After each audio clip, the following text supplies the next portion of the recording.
Sheriff Kelly Rowe providing more information there on that incident. Speaking with KMAC's Grace Morris, and Grace, he seemed satisfied with how the deputies handled things.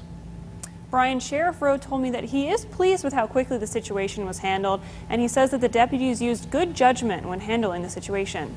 After a chaotic weekend, with deputies attempting to stop a theft suspect from one of the local Walmarts, including a 4-hour manhunt. We had reports of where the individual had been dropped off by a motorist that had taken him from the vicinity of the area where the assault occurred. And ending in an arrest. The officer was already giving verbal commands at that point to try to stop, and obviously it looks like he was trying to ignore those commands. And I will tell you, he did the very same thing when the officers located him in the motel room. Lubbock County Sheriff Kelly Rowe is glad the situation wasn't worse. When you stop and you pause and you look at where that began and how that ended and how quickly that was resolved, truly an amazing amount of law enforcement there. Both deputies are now home recovering from their injuries after a suspected Walmart shoplifter stabbed them and ran away for several hours Saturday night. Neither officer used deadly force, which Rowe says was the right call for such a busy area. He recognized,